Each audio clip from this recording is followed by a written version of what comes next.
All right, welcome to the Career Report. Hey, we streaming over on Facebook now. Oh, wait, no, we're not. We're actually having problems streaming to Facebook, so I need to fix that. So, hey, we are on LinkedIn and YouTube. Welcome to the Career Report. I'm Tim Madden. Hey, every single day, and it's been nice how this podcast has actually evolved over the years, but that's a whole nother podcast. But hey, happy to be doing these every day now. Every day I break down what's happening in the job market, who's hiring, who's laying off, because things are moving so freaking quickly right now that I want to make sure you're updated. So whether you're in a job search, hey, you're leading a team, or you're just trying to stay ahead of the market shifts, this is your go-to source for real-time insights and straight talks about your career. So let's dive in. Okay, a couple things. Number one, we are holding a free training. We're trying to do more of these free trainings, a couple times a month. The next one we're doing is actually November 4th at 1 p.m. Eastern. I'm going to drop the link in the chat. If you're listening on Spotify, right, for a recording, the web link is actually career.execupgrades.com/workshop. So one more time, career.execupgrades.com/workshop. We're going to be talking about interviewing. There is so many things that go into interviewing. It is ridiculous, right? There is so many things going into interviewing that it's ridiculous. But on this session, we give you just the mistakes I see most professionals make, right? We give you 3. So I know it'll help you. So, hey, if you've never joined one of our free trainings before, or you need some help and some interview tips, hey, I'd highly recommend doing that. The sessions typically last around 45 minutes, and hey, it's absolutely free. Moving forward, congrats, ECU. I think I brought it up yesterday, but man, these days are moving so quickly. We had 12 offers come in for the Exec Upgrades community. ECU, if you're watching, craziness. We've had 6, I believe, offers come in inside the past 24 hours. So give it up for the Exec Upgrades community. Hey, great job. Great job. Remember, hey, if you need help in your career, go on over to execupgrades.com/podcast. Let's get into today's topics. Man, I was thinking about, I did a poll recently and I was like, where do people need the most help in their career? And I pulled several hundred directors, VPs, and executives. And people were saying clarity. People were saying my resume, getting on interviews and everything. Do you know what none of them said, though? None of them said the number one thing that holds everyone back. Right here, ladies and gentlemen, your mindset. So today I want to talk about, you don't have a job problem, right? A job search problem. You probably have a belief problem. And when I say belief, here's what I mean.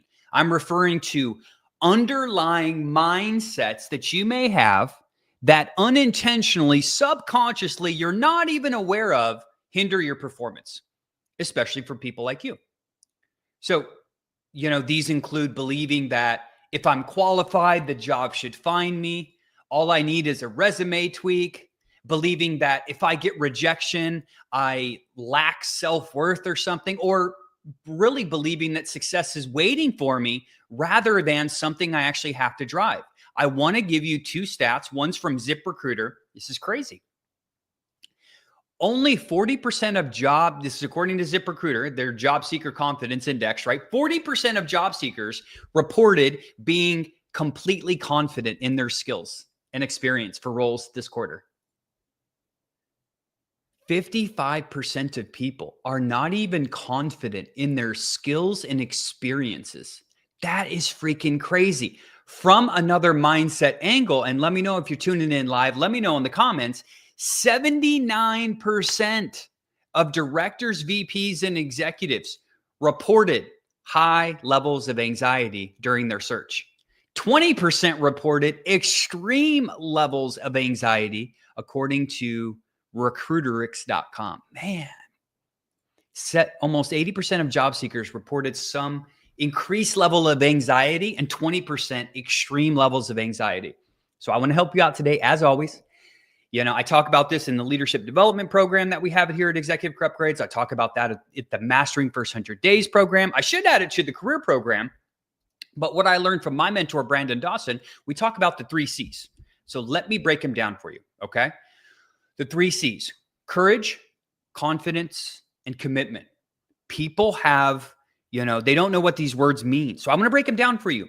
Courage is being fearful and doing it anyway. You know what's so funny was like, Tim, I just don't have the courage you have. Bro, how do you think I built this, man?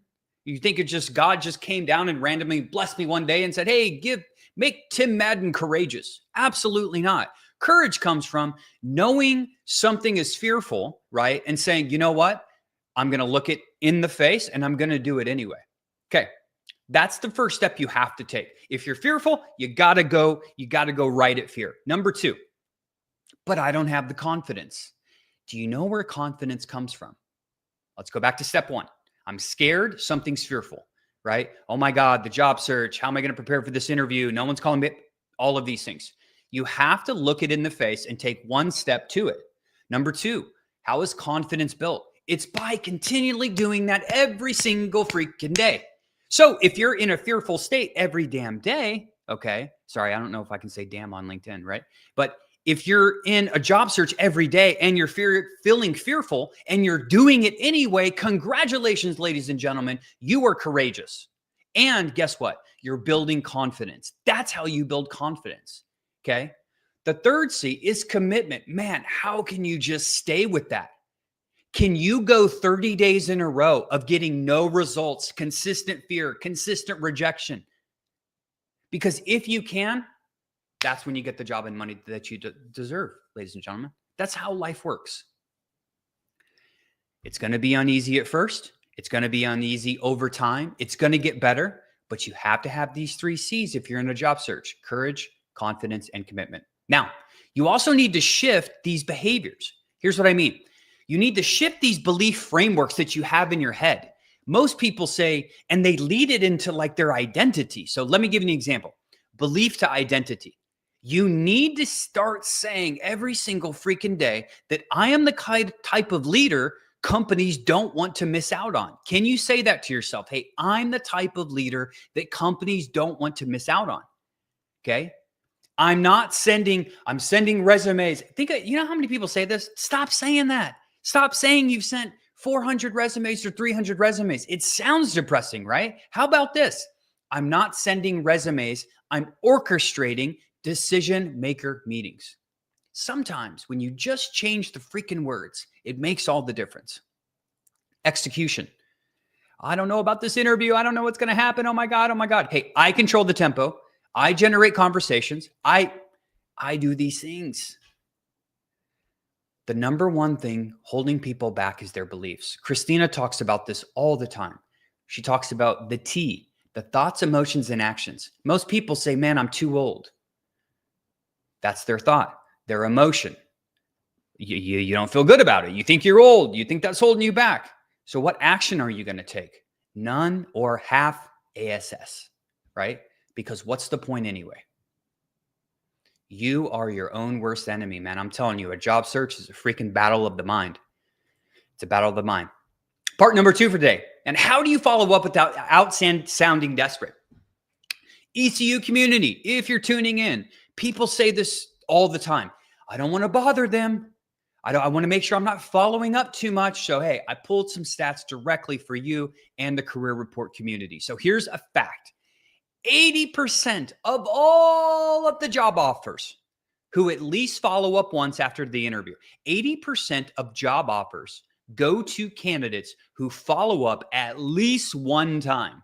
That's crazy. Now, I know everyone's following up. You're like, hey, but I just want to say that there are some individuals that don't even follow up, that don't even send a thank you note. And I'm going to give you that framework here.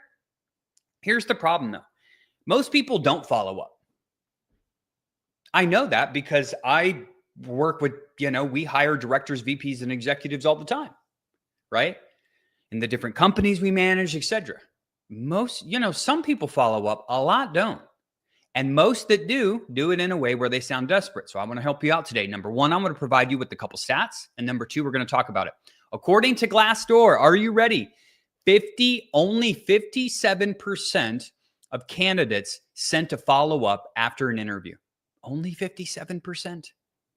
Career Builder said 22% of hiring managers would absolutely dismiss a candidate who didn't even send like a thank you note or something because they would see that as lack of interest. LinkedIn data shows being top of mind. 48 hours after an interview increases your chance of getting a call back. Oh, shit. Are you ready? 200 to 300%. That's why I tell people every single day to create LinkedIn content. Every single day, every single day, every single day. You just had an interview, create LinkedIn content. Okay. Especially because they're going to see that pop up in the feed, right? You have to stay top of mind. Hiring psychology, right? Humans remember reinforcement, right? A concise, value-driven post-conversation message helps you tremendously. So if you're not following up, so like follow-up isn't annoying. That's what people say. I don't want to bother them. I don't want to bother them. I keep bothering them. It's funny. They have the problems. You need to bother them about their problems. They need their problem solved. Okay. A lot of people think that these problems are just going to magically go away. Turnover is going to handle itself. Sales management and rev op teams are just going to figure it out. Come on. You are corporate leaders. So following up isn't annoying. It's smart. Okay. So here's what to do instead. I don't even like the term follow up. The reason I use that is because so many people are used to that. Okay. But when I say follow up, I mean, hey, you just had an event, recruiter, decision maker, whoever you spoke to, you send them an email, okay? And you send them a LinkedIn connection request with the note if you're not connected already. Sending the same message is totally fine. Here's my message after the interview. It's going to say, hey, appreciated the time for us to connect today. Not, thank you so much for your time. I know you're so busy and you're so bad. Man, your time's busy too. Or your time's valuable too. So don't be thanking people for letting them meet with you guys. Status level, right? Hey, appreciated the time to connect today to learn more about what you're looking for and some of the struggles. Now I want to list one thing they talked about. As you mentioned, you have this challenge, which is impacting this. As a reminder, ding, ding, ding, I've solved it before. Look forward to the next loop on ...